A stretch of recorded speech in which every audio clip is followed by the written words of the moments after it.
Hai, Assalamualaikum dan salam sejahtera.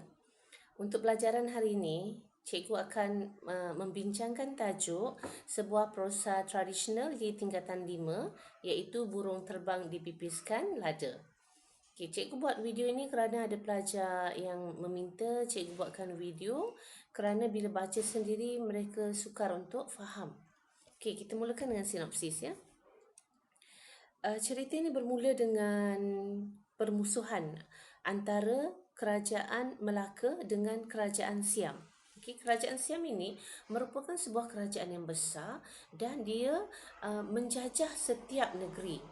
Jadi apabila Maharaja Siam masa itu namanya Bubunya ni dia telah buat semakan dan didapati Melaka belum lagi ditakluki oleh Siam. Jadi Bubunya telah menghantar satu surat pemberitahuan kepada Melaka iaitu Melaka perlu membayar ufti ataupun memberi surat sembah memberi surat sembah, membayar ufti atau bunga emas ini sebagai tanda tunduk kepada kekuasaan Siam. Tetapi Sultan Melaka pada waktu itu Sultan Muzaffar Shah dia tidak mahu tunduk kepada Siam. Jadi dia telah panggil semua penduduk di sekitar Melaka yang berdekatan minta tolong datang ke Melaka, membantu Melaka untuk melawan ataupun berperang dengan Siam. Okey, apabila Siam mendapati Melaka tidak mahu menghantar surat sembah, tidak mahu membayar ufti, jadi Bubunya marah dan Bubunya telah mengarahkan pegawainya iaitu Awi Cakri, bukan Awi Cakri, iaitu hulu balangnya.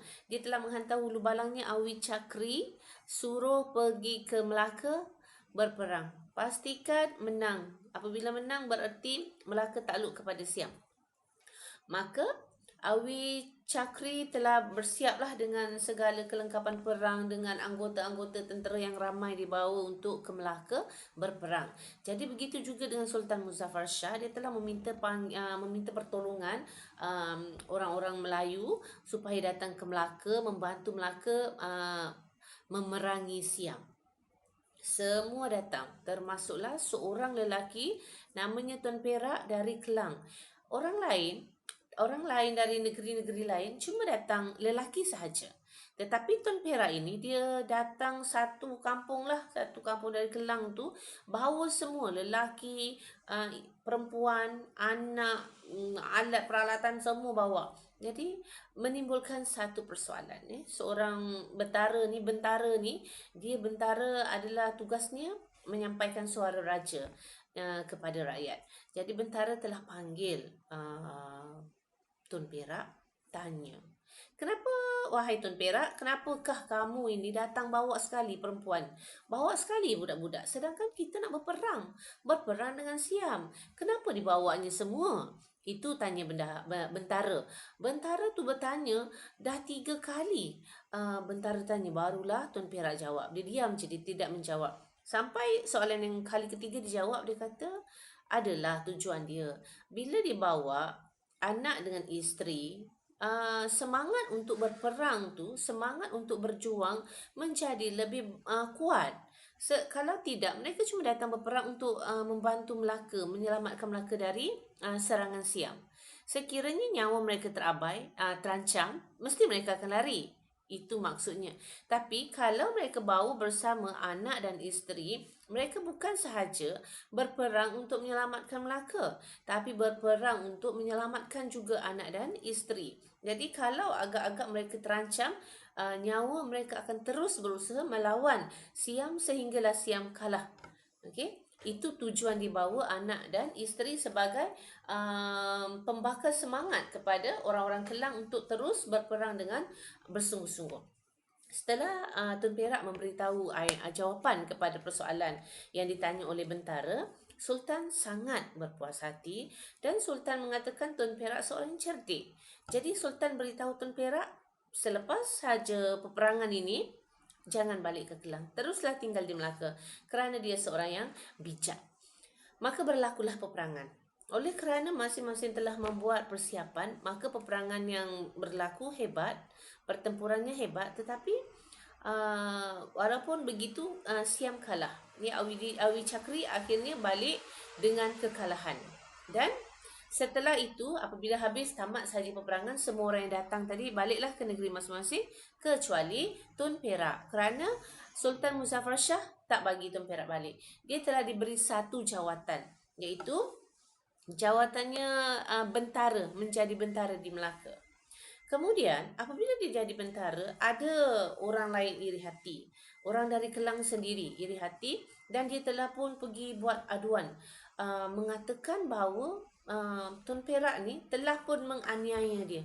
Jadi, Sultan tanya. Sultan suruh bentara yang tadi tanya kepada Tun Perak, betul ke dia telah menganiaya orang? Sampai 3 kali dia tanya, Tun Perak pun cakap, saya tahu jaga negeri saya, daerah saya, kawasan saya. Sekiranya ada kebaikan, saya akan buat. Jadi kalau misalnya orang itu mendatangkan keburukan, tentu sekalilah saya akan ambil tindakan.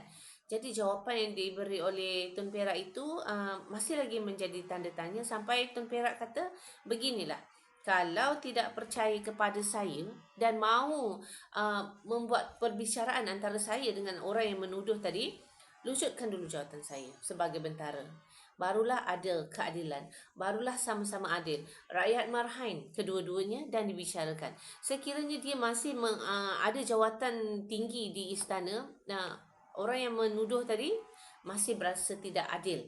Jadi dia Tun Perak telah beritahu Sultan Muzaffar Shah kalau nak adakan perbicaraan, kalau tidak percaya kepada urusan dia menjaga negeri selama hari ini, lucutkan jawatannya dulu. Jadi Sultan beranggapan Tun Perak memang seorang yang jujur dan dia bijak dalam menangani setiap masalah. Jadi Sultan telah menaikkan lagi pangkat Tun Perak. Tadi dia jadi bentara, sekarang dia jadi Perdana Menteri. Dia jadi Perdana Menteri dengan gelarannya ialah Paduka Raja. Dia dapat gelaran Paduka Raja menjadi menteri. Jadi kalau bentara tadi dia cuma duduk di bawah, bukan sebaris dengan raja, tapi dia berada di bawah sikit lah. Kemudian setelah dinaikkan pangkat menjadi Perdana Menteri dengan gelaran Paduka Raja. Gelaran Paduka Raja, dia telah duduk di dalam satu barisan sebagai orang besar-besar di istana. Jadi pada masa yang sama, jawatan tersebut dia sama dengan Seri Naradiraja. Seri Naradiraja ni setaraf dengan Paduka Raja. Seri Naradiraja adalah orang Melaka yang telah lama menjadi orang besar dalam istana, dan Paduka Raja adalah Tun Perak yang datang dari Kelang baru diberi jawatan. Jadi hal ini menimbulkan rasa tak puas hati Seri Naradiraja. Kenapa dia sebagai orang yang datang ke Melaka telah diberi jawatan yang sama taraf dengan dia dan diberi kepercayaan oleh Sultan, menyebabkan Seri Naradiraja tidak berpuas hati dengan Paduka Raja. Hal ini telah menyebabkan mereka berselisih faham, bermasa muka dan tidak pernah bersetuju dalam apa-apa pendapat. Oleh sebab itu, apabila kedua-dua pembesar ini bertelaga, berlaku perpecahan. Orang Melayu di Melaka telah berpecah dua. Satu kumpulan sokong Paduka Raja, iaitu Tun Perak. Satu kumpulan lagi sokong Seri Naradiraja, orang besar yang telah lama ada di Melaka. Jadi hal ini menimbulkan kerisauan kepada Sultan Muzaffar Shah, kerana dua orang besar telah pun berantakan, telah pun berpecah, telah pun bergaduh. Jadi apabila dua orang besar ni bergaduh, masyarakat ataupun rakyat jelata juga telah berpecah dua. Jadi ini tidak bagus untuk pentadbiran negara, pentadbiran negeri Melaka, kerana apabila ada perpecahan, kerjasama mereka tidak kuat. Mereka tidak kuat untuk bekerjasama. Bila-bila masa saja akan diserang. Sedangkan Siam masih mahu menyerang Melaka. Jadi hal ini telah menimbulkan rasa tak puas hati ataupun tak sedap hati pada Sultan Muzaffar Shah, dan baginda berfikir bagaimanakah cara hendak membaikkan dua orang ni. Nak suruh Paduka Raja dengan Seri Naradiraja baik semula, tidak mahu bergaduh. Bila mereka berdua baik, rakyat jelata akan bersatu, dan bila rakyat jelata bersatu, Melaka akan kukuh dan selamat. Itu yang difikirkan oleh Sultan Muzaffar Shah. Jadi Sultan Muzaffar Shah pun berfikir bagaimanakah caranya Maka Bendahara Seri siapa nama Bendahara Seri Naradiraja ni yang lama tu, dia ada seorang isteri. Dia tak ada anak dengan isteri ni, tak ada anak lelaki, dia ada anak perempuan dengan isteri ni. Jadi dia ada satu lagi gundik. Ya, gundik ni adalah kalau kita pada zaman sekarang, gundik adalah perempuan simpanan. Jadi Seri Naradiraja ni dia ada gundik. Dengan gundik dia ada seorang anak lelaki. Tetapi dia tak nak mengakui anak lelaki itu anak dia kerana dia takut dengan isteri dia marah. Okey. Tapi setelah isteri dia meninggal dunia, dia mengakui budak lelaki itu namanya Tun Nina Madi adalah anak dia. Dia tanya kepada pembesar yang lain, tahukah Tun Nina Madi ni adalah anak dia? Pembesar lain kata tahu, tetapi kerana selama hari ini Seri Naradiraja tidak pernah mengakuinya, jadi mereka takut untuk bercakap hal tu. So setelah isteri dia meninggal, maka dia mengakui. Okey. Jadi sekarang ini Seri Naradiraja tidak ada isteri. Gundik tu bukan isteri, gundik tu cuma perempuan simpanan.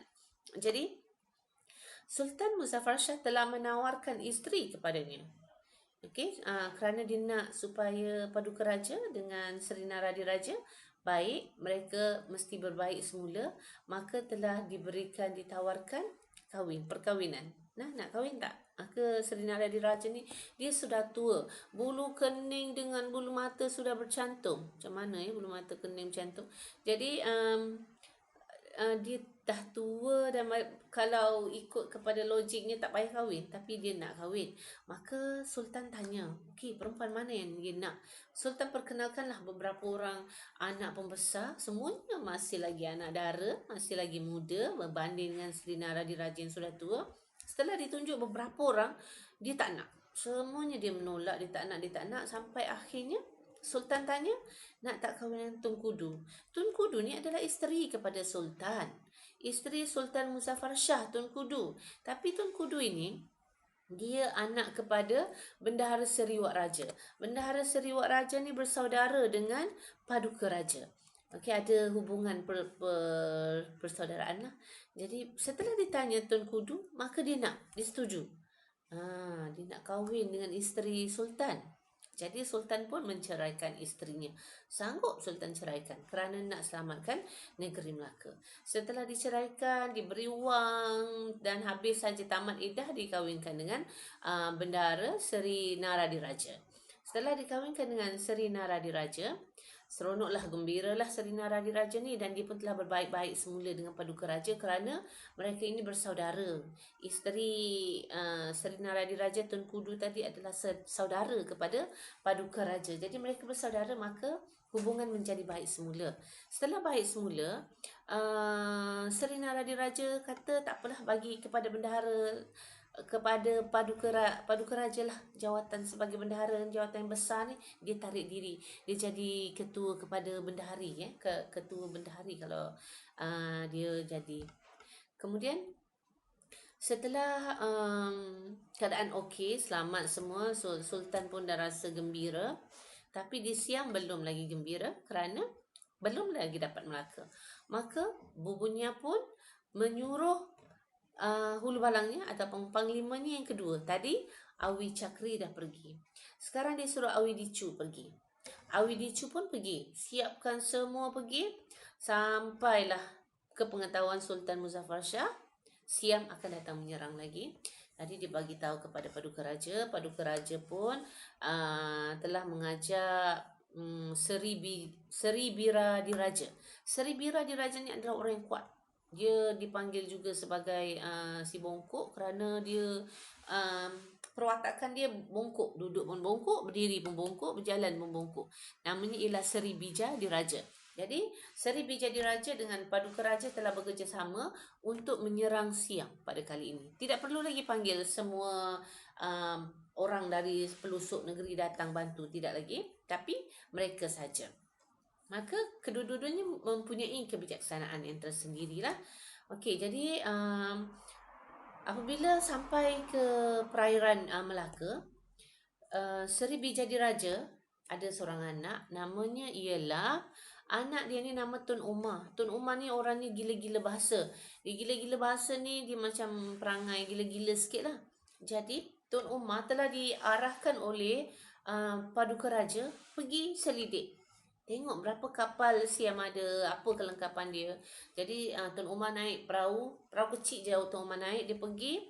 Sekali dia pusing depan perahu-perahu kecil Siam yang lain, dia datang perahu kecil, perahu besar banyak lah. Jadi sekali Tuan Umar pusing perahu dia langgar beberapa perahu Siam, terbalik.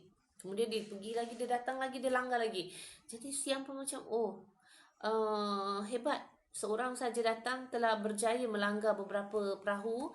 Kemudian mereka melihat ke depan lah, tengok jauh lagi, tengok ke Melaka. Di Melaka ini pula, Paduka Raja dengan Bija Diraja tadi, Seri Bija Diraja tadi, dia telah menyuruh orang ramai pasangkan obor-obor obor tu duduk dalam air. Pasang obor pada pokok-pokok bakau yang ada di sepanjang pantai. Pokok bakau, pokok nyirih, nama pokok tumpu api-api, ada 3 jenis pokok bakau, nyirih, tumpu api-api. Jadi dia suruh pasang obor pada setiap pokok ni, dan dari kejauhan Awi Dicu nampak banyak orang berada di persisiran pantai pegang obor. Sedangkan itu pokok yang digantung api. Jadi Awi Dicu kata, wah, kalau seramai tu kita kalah. Kerana seorang saja tadi, Tun Umar tu saja datang, sekali dia pusingkan perahu dia, 3-4 perahu kita terbalik. Tapi kalau semua tiu yang ada di pantai tu datang, kita kalah. Jadi Awi Dicu terus balik, tak jadi menyerang Melaka. Okay, itu menunjukkan kebijaksanaan Paduka Raja dan Seri Bija Diraja. Kemudian setelah balik, bubunya marah kerana Awi Dicu balik kalah. Tadi Awi Cakri pergi, kalah. Awi Dicu pergi, kalah. Sekarang bubunya kata dia sendiri yang akan pergi. Dia sendiri akan pergi. Tapi anaknya bernama Chow Pandan. Chow Pandan dengar ayah dia nak pergi serang. Chow Pandan kata, tak apalah ayah, biar saya yang pergi serang. Jadi ayah dia rasa gembira lah kerana Chow Pandan nak mengambil alih tugasnya menyerang Melaka. Maka mereka telah membuat pelbagai persiapan. Kali ini mereka mesti pastikan tak kalah, mesti menang. Jadi telah buatlah persiapan untuk pergi menyerang Melaka. Banyak dia buat. Dia membawa kapal yang besar saja 800, yang kecil-kecil banyak. Jadi setelah diberitahu, dapatlah pengetahuan dah sampai ke pengetahuan Sultan Muzaffar Shah, sekali lagi Siam akan datang menyerang.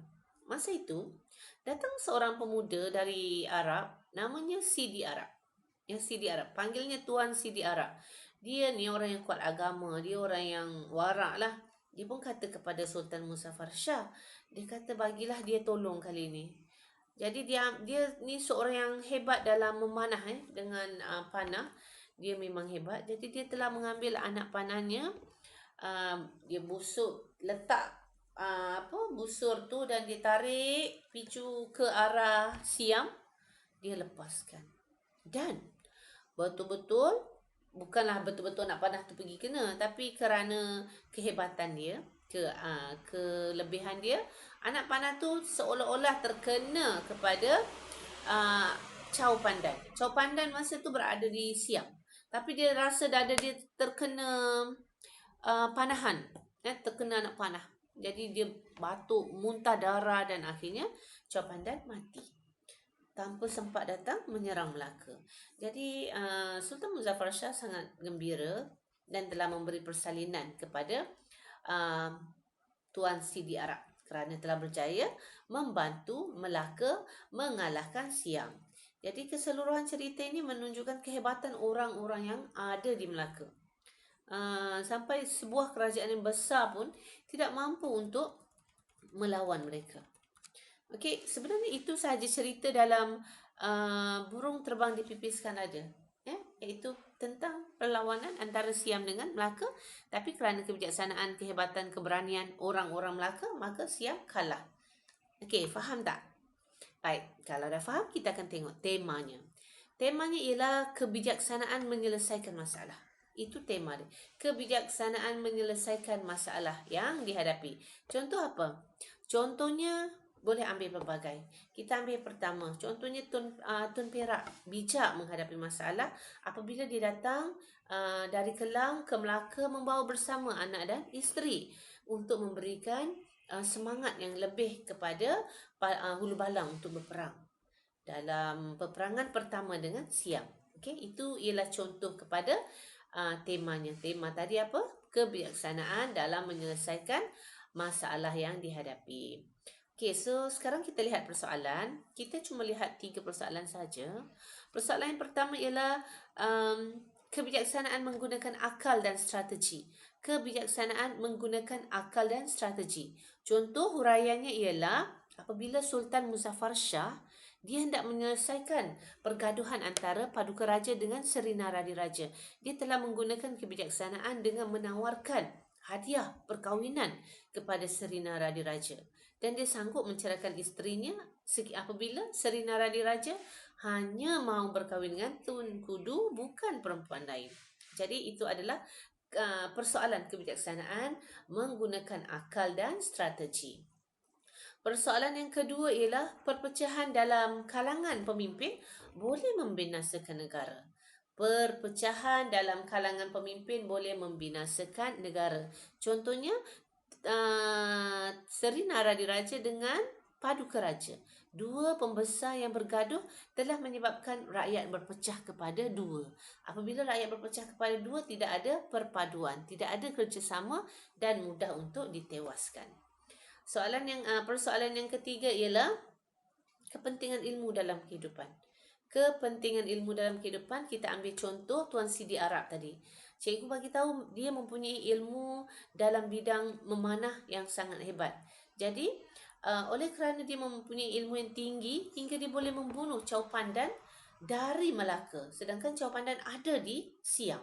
Oleh kerana kehebatan ilmu. Jadi sebab itu persoalan yang ketiga ialah kepentingan ilmu dalam kehidupan. Kita ambil contoh Sidi Arab. Okey? 3 persoalan, ingat, dengan satu tema. Kalau nak lebih mudah, kamu catat, buat sedikit catatan ya. Okey, sekarang kita lihat perwatakan. Kita lihat 2 perwatakan saja, watak Tun Perak dengan watak Sultan. Watak Tun Perak ni ialah dia seorang pembesar daerah Kelang. Dia seorang yang bijaksana. Apa contoh dia bijaksana? Macam mana kita nak huraikan? Bijaksana kerana dia membawa anak dan isteri sewaktu berperang dengan Siam. Yang kedua, dia seorang yang baik hati. Contoh? Okey, contohnya tadi cikgu tak ada terangkan ya. Dia baik hati apabila sebelum perkahwinan Tun Kudu setelah diceraikan oleh Sultan Muzaffar Shah dan tidak dikahwinkan dengan Seri Naradiraja, Tun Kudu telah dijaga oleh Paduka Raja.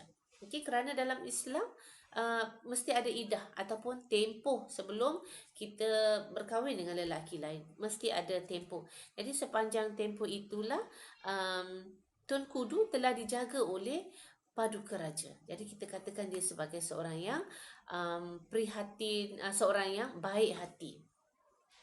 Kemudian dia seorang yang berani. Contohnya berani yang mana? Contohnya berani ialah apabila dia berani memimpin askar Melayu untuk menentang Siam sewaktu kedatangan kali kedua, iaitu Awi apa? Awi Dicu. Awi Cakri yang pertama, Awi Dicu yang kedua.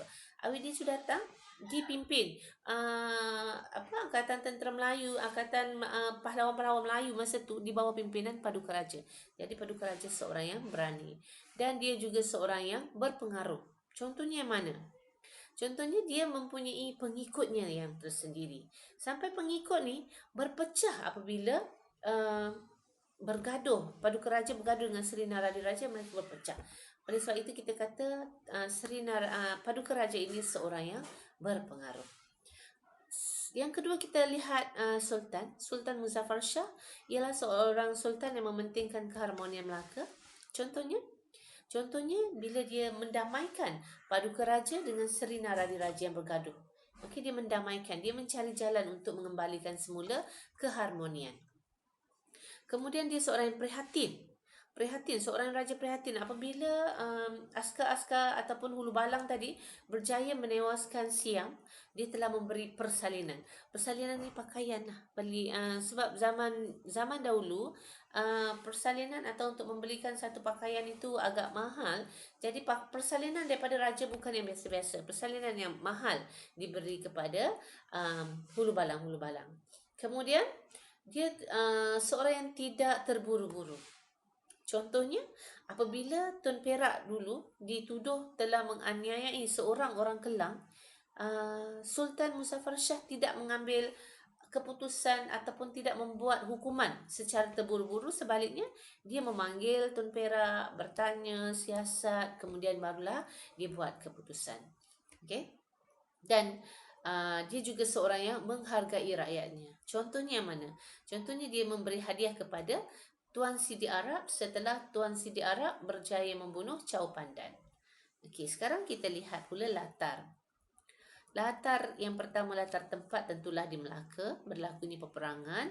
Latar tempat yang kedua kita katakan di Kelang, iaitu tempat tinggal Paduka Raja sebelum dia berpindah ke Melaka. Yang ketiga, latar tempatnya ialah Siam, tempat tinggalnya bubunya, tempat datangnya Awi Dicu dengan Awi Cakri. Dan ada juga di Batu Pahat, disebut dalam buku ni ada disebut Batu Pahat, iaitu apabila Awi Dicu datang sewaktu Tun Umar datang bawa perahu kecil tu. Masa tu tentera Siam berada di Batu Pahat, belum sampai ke Melaka. Okey, jadi itu ialah latar tempat. Kita lihat pula latar masa. Masa zaman dahululah, zaman pemerintahan Kesultanan Melayu Melaka. Kemudian zaman Tun Perak menjadi Bendahara Melaka. Okey, latar masyarakat yang berani. Contoh, Tun Perak berani. Masyarakat yang bekerja sama. Contoh, semua orang di sekitar Melaka datang membantu apabila Melaka diserang oleh Siam. Kemudian masyarakat yang bijak menyelesaikan masalah. Contohnya Sultan Muzaffar Shah bijak menyelesaikan masalah yang berlaku antara Paduka Raja dengan Serina Radiraja. Okey. Seterusnya kita lihat nilai. Nilai juga kita akan lihat 3 sahaja. Nilai pertama ialah nilai kebijaksanaan.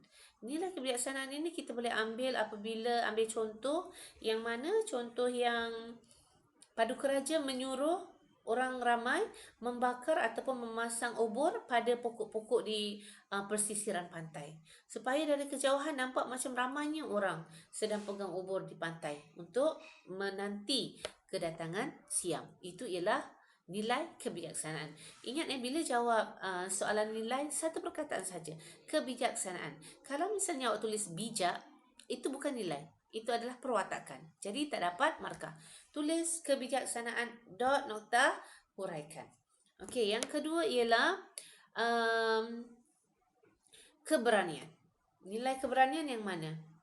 Nilai keberanian ialah Tun Perak berani menentang Siam yang jumlahnya 2 kali ganda, tapi kerana keberanian mereka akhirnya mencapai kemenangan. Dan yang ketiga ialah pengorbanan.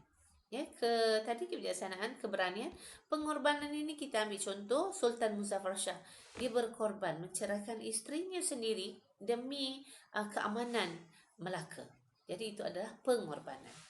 Seterusnya kita lihat pengajaran. Apakah pengajaran yang kita dapat dari prosa ini? Yang pertama, kita mestilah berani menghadapi musuh. Bila jawab soalan pengajaran, mesti ada perkataan-perkataan tu keyword tu mesti sebut. Jadi yang pertama, kita mestilah berani menghadapi ancaman musuh demi negara. Contohnya Tun Perak, ataupun contohnya Sultan Muzaffar Shah meminta bantuan dan berani menerima serangan. Berani, tidak terus menyerahkanlah. Kalau Sultan Muzaffar Shah ni tidak berani, dia akan menyerahkanlah. Dia akan bagi surat sembah ataupun bayar ufti. Tapi kerana keberanian, dia tidak menyerah tapi berlawan. Yang kedua, kita mestilah bijak menggunakan strategi untuk mendapatkan kemenangan. Contohnya, yang tadi cikgu dah beritahu, iaitu gantungkan ataupun pasangkan obor pada pokok-pokok di persisiran pantai. Itu ialah kebijaksanaan menggunakan strategi untuk mencapai kemenangan. Yang ketiga ialah kita mestilah bersatu padu demi kebaikan. mesti bersatu padu. Contohnya apabila Sultan Muzaffar Shah risau rakyat tidak bersatu padu. Jadi bersatu padu dalam menghadapi apa saja rintangan, apa saja masalah adalah sesuatu yang sangat penting. Okey? Baik, cikgu harap awak faham tentang cerita burung terbang dipipiskan lada ini. Dan untuk lebih mudah faham, cuba jawab soalan-soalan berdasarkan buku rujukan yang kamu ada. Boleh rujuk kepada cikgu-cikgu di sekolah, ataupun kalau nak tahu jawapan betul ke tidak, okey, boleh juga terus apa ni, bincanglah dengan rakan-rakan di rumah. Okey, itu.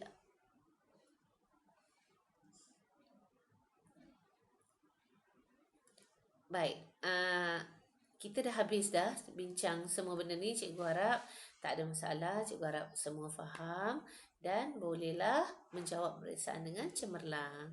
Selamat berjaya dan Assalamualaikum.